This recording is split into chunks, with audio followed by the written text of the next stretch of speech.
आणि त्याच्यामध्ये वारंवार गृहमंत्र्यांचं नाव येत आहे, त्यांच्या ऑफिसचं नाव येत आहे. ही गोष्ट लक्षात आल्यानंतर थ्रू प्रॉपर चॅनल तेव्हाच्या कमिशनर इंटेलिजन्स रश्मी शुक्ला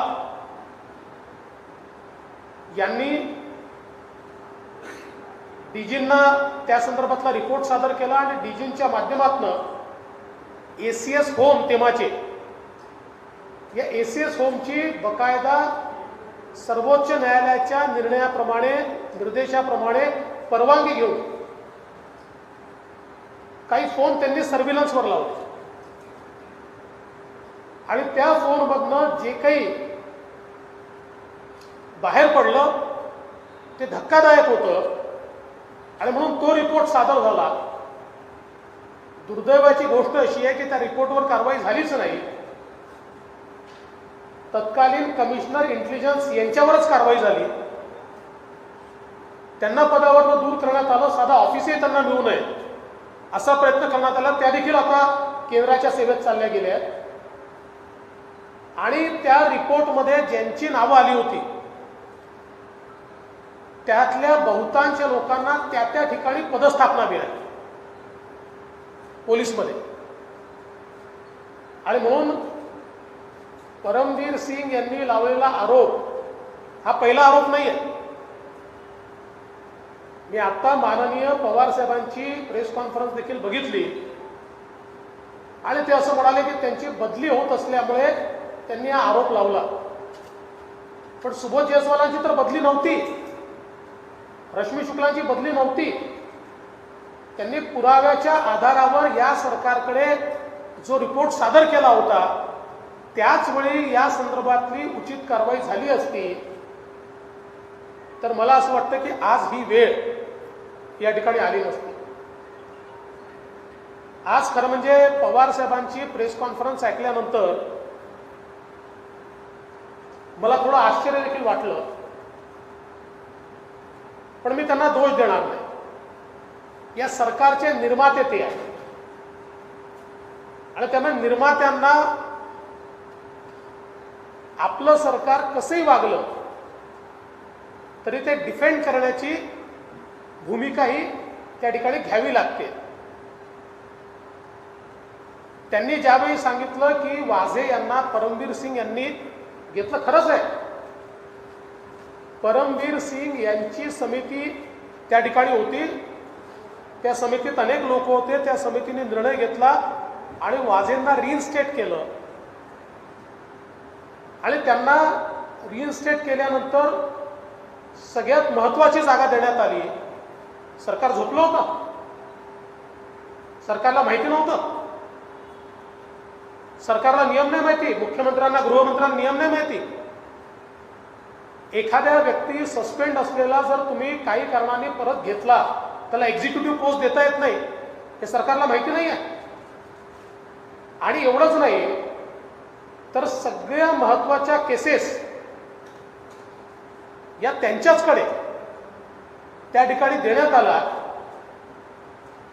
सरकारच्या आशीर्वादाशिवाय झालं. माझं स्पष्ट मत असं आहे, होय पवार साहेब म्हणतात ते अर्धसत्य आहे. हे खरंच आहे की परमवीर सिंग यांच्याच कमिटीने वाझे यांना त्या ठिकाणी त्यांचं सस्पेन्शन कॅन्सल करून पदावर घेतलं. पण त्याचं पुढचं वाक्य ते विसरले की मुख्यमंत्र्यांच्या आणि गृहमंत्र्यांच्या आशीर्वादाने आणि निर्देशाने हे काम परमवीर सिंग यांनी केलं. आणि म्हणूनच एपीआय दर्जाचा व्यक्ती हा त्या ठिकाणी इतक्या महत्वाच्या पदावर गेला आणि त्या महत्वाच्या पदावर त्या ठिकाणी त्यांनी काय केलं हे आपण सगळ्यांनी बघितलं. दुसरं, माननीय पवार साहेब असं म्हणाले की आता या घटनेची चौकशी जुलिओ रिबेरो साहेबांनी करावी. रिबेरो साहेबांबद्दल सर्वांनाच आदर आहे. त्यांचं वय, त्यांचा अनुभव. महत्वाची गोष्ट अशी आहे ही चौकशी केवळ परमवीर सिंगांची की या घटनेची, म्हणजे फक्त परमवीर सिंगांची की गृहमंत्र्यांची देखील. आणि मग माझा सवाल आहे, पदावर असलेल्या गृहमंत्र्यांची चौकशी अनेक वर्षापूर्वी रिटायर झालेले डीजी हे करू शकतात. कशा प्रकारे ते करणार आहेत? आणि म्हणून मला असं वाटतं की आज या सरकारला वाचवण्याकरता पवार साहेबांनी जी काही प्रेस कॉन्फरन्स घेतली त्याच्यामध्ये केवळ विंडो ड्रेसिंग झालं आणि सत्यापासनं दूर जाण्याचा प्रयत्न हा त्या माध्यमातून झालाय. आमचं स्पष्ट मत आहे, परमबीर सिंग यांनी लिहिलेलं जे पत्र आहे या पत्रामध्ये मी मुख्यमंत्र्यांना सांगितलं, मी उपमुख्यमंत्र्यांना सांगितलं आणि मी पवार साहेबांनाही सांगितलं, असं क्लिअर म्हटलंय. या संदर्भात मुख्यमंत्री का बोलत नाही, उपमुख्यमंत्री का बोलत नाही, आणि सगळ्यात महत्वाचं त्यांनी जो SMS किंवा व्हॉट्सअप चॅट जी काय असेल ही त्या पत्रामध्ये जे मेन्शन केलंय तो एक प्रकारचा इररिफ्युटेबल एव्हिडन्स आहे. आणि त्याच्यामुळे त्याच्याकडे दुर्लक्ष करून कसं चालेल? एखादा पुरावा घटनेनंतर जनरेट झाला असेल तर वेगळी गोष्ट आहे, पण त्यांच्या बदलीच्या आधीचा असा जर पुरावा ते दाखवत असतील तर त्याच्याकडे दुर्लक्ष करणं म्हणजे पापावर पांघरूण घालण्यासारखं आहे. आणि म्हणून आमची मागणी आहे, स्पष्ट मागणी आहे, या संदर्भातली जबाबदारी फिक्स झालीच पाहिजे. आणि या प्रकरणाची चौकशी जोपर्यंत गृहमंत्री आपल्या पदावर आहे होऊ शक्यच नाही. त्यामुळे गृहमंत्र्यांचा राजीनामा घेऊन ही इन्क्वायरी केली पाहिजे. खरं तर आता गृह खातं कोण चालवतं हाही आमच्यासमोर प्रश्न आहे. गृहमंत्री चालवतात की शिवसेनेचे मंत्री अनिल परब चालवतात? कारण ज्या प्रकारे सभागृहामध्ये गृह विभागाच्या चर्चेवर गृहमंत्र्यांच्या ऐवजी अनिल परब साहेबच डिफेंड करत होते आणि कुठेतरी राष्ट्रवादीतनं म्हणणं चाललंच आहे की शिवसेनेचा इंटरफिअरन्स हा मोठ्या प्रमाणात आहे. त्यामुळे हे स्पष्ट झालं पाहिजे की नेमक्या या नियुक्त्यांमध्ये भूमिका कोणाची आहे. अजून एक मला असं वाटतं की प्रश्नाचं उत्तर हे इव्हेंच्युअली NIA देऊ शकेल किंवा जे काही जांच एजन्सी आहे ती देऊ शकेल. पण या ज्या एवढ्या गाड्या सचिन वाझेकडे मिळाल्या यातल्या काही गाड्या गेल्या 6-8 महिन्यात कोण कोण वापरत होतं? कोणी मोठे लोक वापरत होते का? त्याचं काय कनेक्शन आहे? याही संदर्भात जी काही जांच एजन्सी आहे, चौकशी एजन्सी आहे, त्यांनी त्याही संदर्भात थोडी चौकशी केली पाहिजे असं आमचं मत आहे. भारतीय जनता पक्षाने आज आंदोलन सुरू केलं आहे आणि जोपर्यंत महाराष्ट्राची प्रतिमा मलिन करणारं हे जे कार्य आहे यातनं गृहमंत्र्यांचा राजीनामा आणि या प्रकरणाचा छडा लागत नाही तोपर्यंत हे आंदोलन सुरू राहील असा इशारा देखील आमचे अध्यक्ष चंद्रकांत दादा पाटील यांनी दिला आहे. आज हम सभी जानते हैं कि परमवीर सिंह मुंबई के एक CP इन्होंने जो लेटर भेजा है, जो पत्र भेजा है, और एंटीलिया बॉम्ब केस में वाजे इनकी अरेस्ट के बाद जिस प्रकार से घटनाएं घटी है, उसके चलते महाराष्ट्र की सरकार पर एक सवालिया निशान खड़ा हुआ है। लेकिन होम डिपार्टमेंट के कारोबार पर प्रश्न उपस्थित करने वाले परमवीर सिंह ये पहले व्यक्ति नहीं है। इससे पहले महाराष्ट्र के सर्विंग डीजी, जो भी डीजी सीआईएसएफ है, श्री सुबोध जायसवाल जी, इन्होंने होम डिपार्टमेंट में होने वाली रिश्वतखोरी, हफ्ताखोरी और तबादलों में होने वाली दलाली, इसके ऊपर एक एक्सटेंसिव रिपोर्ट ये माननीय मुख्यमंत्री जी को हैंडओवर की है। जिस समय ये ध्यान में आया था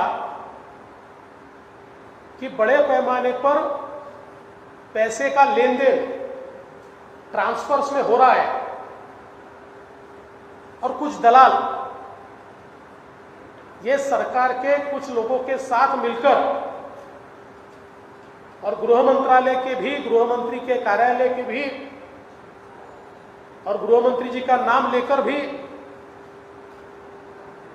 इस प्रकार से पैसे का लेन देन कर रहे हैं। उस समय की कमिश्नर इंटेलिजेंस श्रीमती रश्मि शुक्ला, इन्होंने ये बात डीजी साहब के ध्यान में लाकर दी। डीजी साहब ने बकायदा नियम के अनुसार इसमें एक रिपोर्ट तैयार करके उस समय के एसीएस होम, इनको इसकी जांच करने की और जांच करने के लिए कुछ लोगों के टेलीफोन्स सर्विलांस पर रखने की परमिशन मांगी। एसीएस होम ने कानूनन वो परमिशन दी और उस परमिशन के बाद इतने बड़े पैमाने पर इंटरसेप्शन हुआ और जिसमें बहुत बड़े पैमाने पर रिश्वतखोरी, पैसे की हेराफेरी, ट्रांसफर पोस्टिंग के लिए बड़ी दलाली, इसके सारे एविडेंस, सबूत ये सामने आए। उन सबूतों के आधार पर सीओआई ने रिपोर्ट तैयार की। डीजी साहब ने उस रिपोर्ट को थ्रू एसीएस ये माननीय मुख्यमंत्री जी को दिया। होना तो ये चाहिए था कि उसका सीरियस कॉग्निजेंस लेकर माननीय मुख्यमंत्री जी ने उसके ऊपर कमेटी सेटअप करके और उसका पर्दाफाश करने की आवश्यकता थी। उसकी जगह मुख्यमंत्री जी ने वो रिपोर्ट गृह मंत्री जी को शेयर की और उसके बाद कमिश्नर इंटेलिजेंस को अपने पद से हटाया गया। और आश्चर्य की बात यह हुई कि डीजी के ऊपर, सुबोध जायसवाल जी के ऊपर यह दबाव बनाया गया कि जिनके नाम उस पूरे दलाली के रैकेट में बार बार आते हैं, ऐसे कई अफसरों को उसी जगह पर जहां दलालों के इंटरसेप्शन में उनको देने की बात कही गई है, वहीं पर उनको पोस्टिंग देने की बात कही गई और जिसको डीजी सुबोध जायसवाल जी ने विरोध किया। और जब ये बातें नहीं मानी जा रही है और उनको वहीं पर पोस्टिंग दिया जा रहा है, ये ध्यान में आया तो सुबोध जायसवाल जी सेंट्रल डेपुटेशन पर सीआईएसएफ में चले गए। अभी तो सीओआई भी उस समय की सेंट्रल डेपुटेशन में चली गई है, लेकिन उस समय अगर ये रिश्वतखोरी, दलाली अगर रोकी जाती और कार्रवाई होती तो आज की ये परिस्थिति हमको देखने को नहीं मिलती। और वो रिपोर्ट अभी भी सरकार के पास मौजूद है। सरकार, मुझे पता है, उसको बाहर नहीं निकालेगी, लेकिन मैं दावे के साथ और पुख्ता जानकारी के साथ कह सकता हूं कि सरकार के पास इनवर्ड वो रिपोर्ट हुई है। आज मैंने माननीय पवार साहब की प्रेस कॉन्फ्रेंस भी देखी और इस सरकार को बचाने की जिम्मेदारी ये पवार साहब ने अपने कंधे पर ली है। इस सरकार को मैन्युफैक्चर ही पवार साहब ने किया है और इसलिए वो ये मानते हैं कि उनकी जिम्मेदारी है कि उनका जो प्रोडक्ट है उसको वो सेफगार्ड करे। और इसलिए माननीय पवार साहब ने आज जो बातें अपनी प्रेस में कही, मुझे लगता है कि कुछ बातें महाभारत में नरोवा कुंजरोवा, अश्वत्थामा मरे लेकिन हाथी मरा या व्यक्ति मरा, इस प्रकार से उन्होंने आधी बात कही। ये बात सही है कि वाजे इनको नियुक्त करने के लिए एपिलेट कमेटी, ये परमवीर सिंह इनकी अध्यक्षता में ही थी। नियम के अनुसार उनकी अध्यक्षता में वो कमेटी होती है, उस कमेटी ने निर्णय लिया। लेकिन वो निर्णय लेने के बाद सबसे महत्वपूर्ण जगह वाजे को दी गई। सारे महत्वपूर्ण केसेस वाजे इनको दिए गए। क्या सरकार को पता नहीं था? क्या मुख्यमंत्री और गृहमंत्री सोए थे? क्या उनको इसकी जानकारी नहीं थी? ये बात सही है, श्री परमवीर सिंह इनकी कमेटी ने वाजे इनको रीइंस्टेट किया। लेकिन उसके बाद पवार साहब ने यह भी कह देना चाहिए कि मुख्यमंत्री और गृह मंत्री के इंस्ट्रक्शन पर किया, उनके ही कहने पर उनको वो महत्वपूर्ण जगह दी गई और सारे केसेस जो उनके अख्तियार में नहीं भी आते, सीआईयू के अख्तियार में नहीं भी आते, वो सारे केसेस उनको दिए गए। बिना आशीर्वाद के ये चीजें नहीं हो सकती। और मैं तो पूछना चाहता हूं कि सचिन वाजे ये कितने बार गृह मंत्री के पास दिखे, इसका भी कहीं ना कहीं जवाब आना चाहिए। तो इसलिए अपने ऊपर की बात टालने की बात, ये जो पवार साहब ने कही है, मैं उससे सहमत नहीं हूं। सरकार के आशीर्वाद से वाजे उस जगह पर आए थे। दूसरी बात माननीय पवार साहब ने यह कही कि जूलियो रिबेरो जी ये इसकी जांच करे।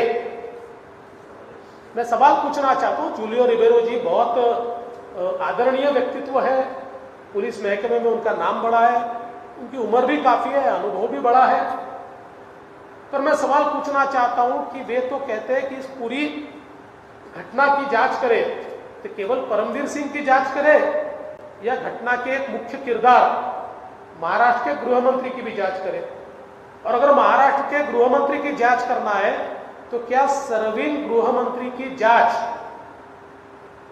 एक रिटायर्ड 10, 12, 15 साल पहले, 20 साल पहले जो रिटायर्ड हुए ऐसे डीजी कर सकते हैं क्या?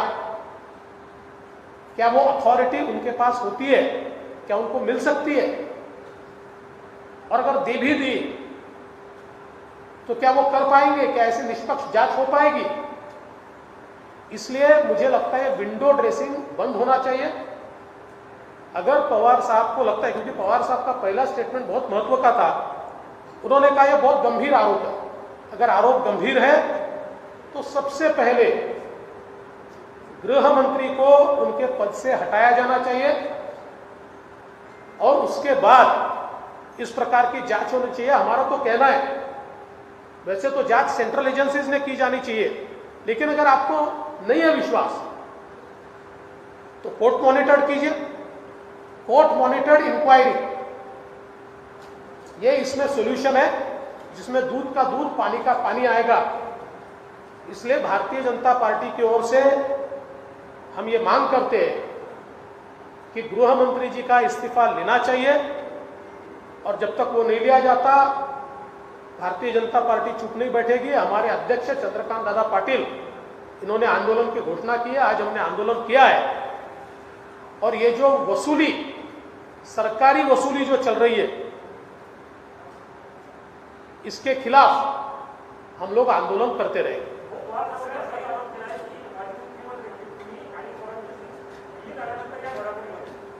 ते मी त्यांचं म्हणणं त्या ठिकाणी ऐकलं. ते म्हणाले माझ्याजवळ कुठलाही असा पुरावा नाही आहे, मी दिल्लीत होतो तर ओपन होतो, मी तर लपून नव्हतो दिल्लीमध्ये, मी तर दिल्लीला जाऊन प्रेस कॉन्फरन्स घेतली आहे.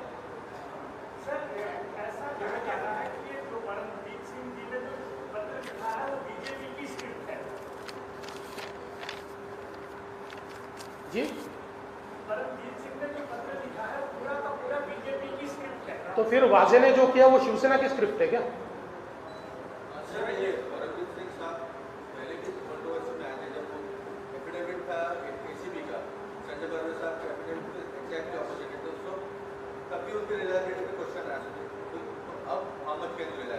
देखिए, सवाल परमवीर सिंह की रिलायबिलिटी का नहीं है, सवाल ये भी नहीं है कि वो क्या कह रहे हैं और क्या नहीं कह रहे. सवाल ये है, एक सर्विंग डीजी रैंक ऑफिसर अपने गृह मंत्री के खिलाफ एसएमएस का या व्हाट्सएप का एविडेंस जोड़कर पैसे मांगने की बात करता है, तो क्या हम उसको नजरअंदाज कर देंगे? क्या हम उसको छोड़ देंगे? ये रिटायर्ड ऑफिसर नहीं है, सर्विंग ऑफिसर है, डीजी रैंक का ऑफिसर है, और इसलिए उनकी रिलायबिलिटी के ऊपर अलग क्वेश्चन किसी को लगाना तो लगा सकता है, पर क्या इससे गृह मंत्री जी को रिलायबिलिटी मिल जाएगी? और मैं तो उसके आगे की बात कह रहा हूं कि परमवीर सिंह तो दूसरे आदमी है. पहले आदमी तो सुबोध जायसवाल है, जिन्होंने ऑफिशियल चैनल से अपना रिपोर्ट दिया हुआ है.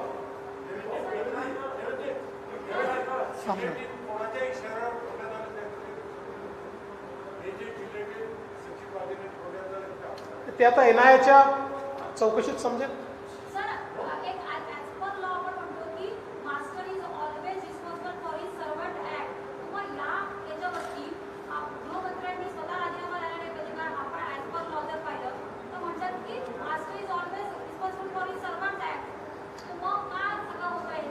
नाही, सर्वंटच्या ऍक्ट करता मास्टर रिस्पॉन्सिबल आहे हे सोडून द्या, पुढची गोष्ट आहे. डायरेक्ट मास्टरवर त्यांचे अधिकारी पुराव्यासहित आरोप करतायत, त्यामुळे त्यांनी राजीनामा दिलाच पाहिजे.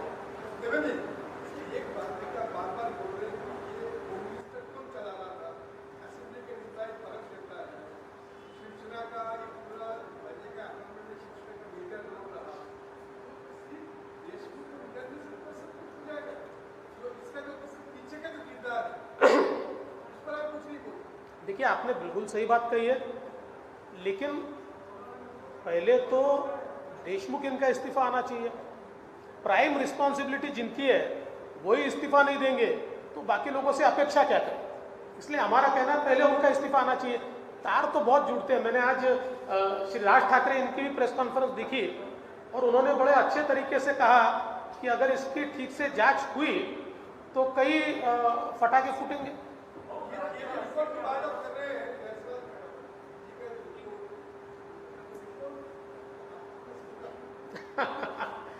सारी चीजें तो मेरे पास नहीं होती है, पर अगर सरकार उस पर एक्ट नहीं करेगी तो ढूंढना भी पड़ेगा.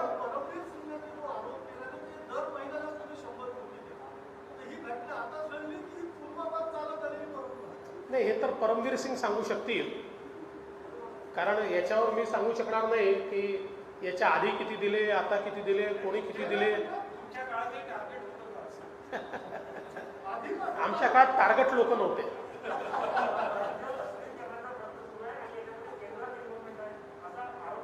काय काय का इथे ठरलाय आम्ही तमाशे करू, आम्ही भ्रष्टाचार करू, आम्ही अनाचार करू, आम्ही दुराचार करू, पण तुम्ही प्रश्न विचारला तर राज्य अस्थिर करण्याचा प्रयत्न आणि महाराष्ट्रद्रोह, हे ठरलेलं उत्तर. या उत्तराकडे लक्ष देत नाही. आज पहिल्यांदा मला असं वाटतं की राऊत साहेबांनी आत्मचिंतन केलं आहे. त्यांचं सकाळचं मी ऐकलं, पहिल्यांदा आत्मचिंतन हे संजय राऊत साहेबांनी केल्याचं लक्षात येत आहे.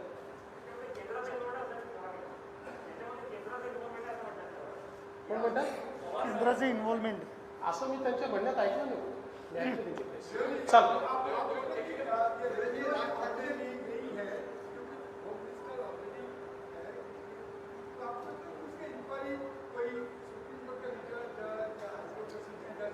देखिए, नॉर्मली तो ऐसे केसेस में इंक्वायरी सेंट्रल एजेंसीज करती है, किंतु मुझे पक्का पता है कि मैं जब सेंट्रल एजेंसी की बात करूंगा तो उसके ऊपर राजनीति लाई जाएगी, और इसलिए मैंने कहा कि ये कोर्ट मॉनिटर्ड होना चाहिए. Court should monitor. सर हाँ नाही, मला असं वाटतं की हाच महत्त्वाचा मुद्दा आहे की समजा परमवीर सिंग यांची ट्रान्सफर केली तर ती ॲडमिनिस्ट्रेटिव्ह रिझन करता केली आहे. तुम्ही जर ट्रान्सफर कशी केली त्या ते म्हटलं आहे की बाबा ही केस झालेली आहे, या केसची निष्पक्ष चौकशी झाली पाहिजे म्हणून आम्ही ट्रान्सफर करतोय. मग त्याच वेळी त्याची कारणे नमूद करायला पाहिजे होती ना की त्यांचं इन्व्हॉल्वमेंट हे आहे आणि या इन्व्हॉल्वमेंटमुळे आम्ही त्यांना ट्रान्सफर करतोय.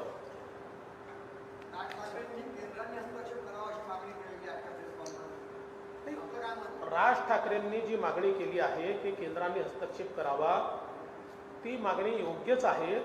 आणि मला असं वाटतं की आता NIAची इन्क्वायरी चाललेली आहे, त्यात अनेक गोष्टी बाहेर येतील. पण हेही खरं आहे की आत्ता हे जे प्रकरण बाहेर आलेलं आहे यातही केंद्र सरकारने हस्तक्षेप केला पाहिजे. मला असं वाटतं त्या संदर्भात उचित निर्णय केंद्र सरकार घेईल. मी काही त्या संदर्भात म्हणजे मला काही ती अथॉरिटी नाही आहे बोलायची.